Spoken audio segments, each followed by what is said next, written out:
Assalamualaikum warahmatullahi wabarakatuh. Saya Fatih Amri Pratama dengan NPM 22351 651 6277 dari kelas Perilaku Konsumen Bapak Romika Junaidi. Sebelumnya di sini saya akan memberi tahukan atau menjelaskan apa itu perilaku konsumen.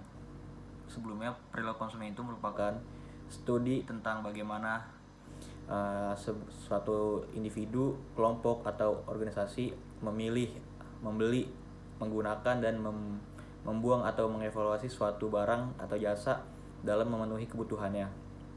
Dan faktor-faktor yang mempengaruhi perilaku konsumen ada psikologis, faktor lingkungan, faktor pribadi, keluarga, dan barang lain-lain.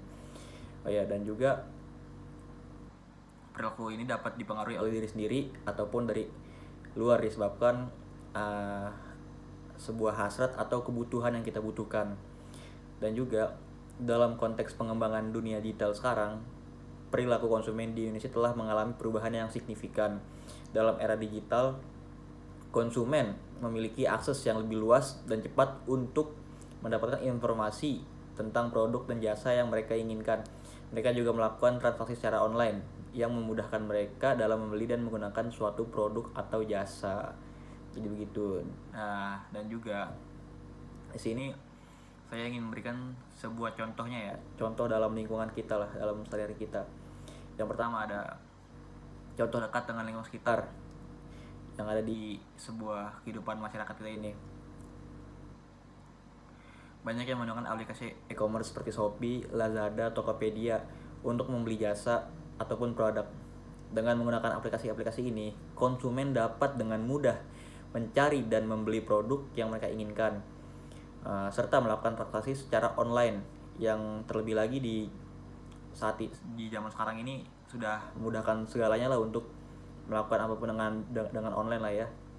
Hal ini telah meningkatkan kemudahan dan efisiensi dalam melakukan transaksi serta memudahkan konsumen untuk membandingkan harga dan kualitas produk sebelum membeli. Ya, kita bisa memilih atau melihat produk secara nggak langsung ya. Kalau cocok ya angkut, kalau enggak ya mungkin cari lagi yang lain.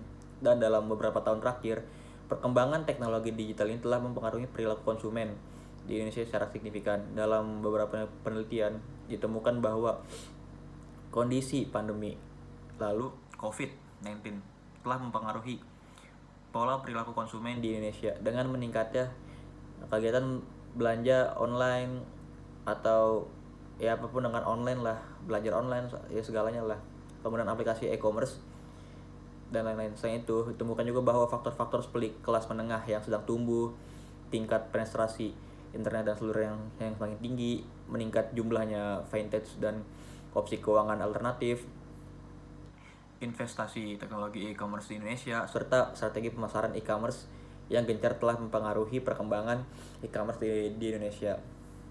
Dalam beberapa tahun ke depan diperkirakan bahwa perkembangan teknologi digital akan terus mempengaruhi perilaku konsumen di Indonesia ini.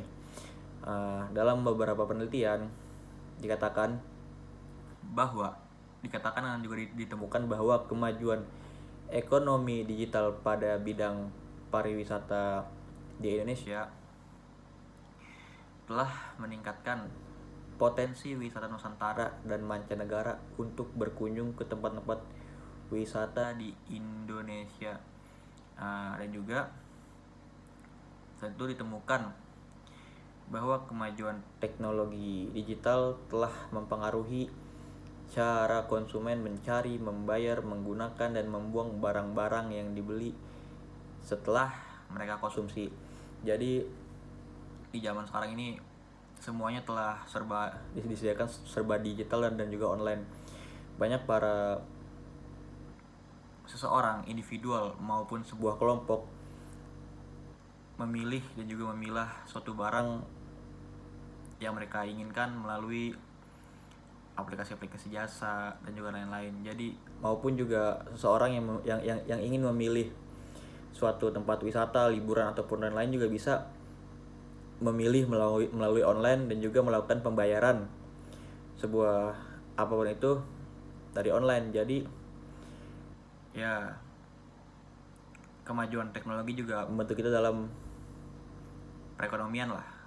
Jadi kita mau melakukan transaksi ataupun mau membeli, memilah semua produk ataupun semua jasa yang ada dapat dengan mudah. Ya sekian, terima kasih. Kurang lebihnya mohon maaf. Semoga perkataan saya dan juga isi penyampaian materi saya dapat Bapak terima. Terima kasih Pak.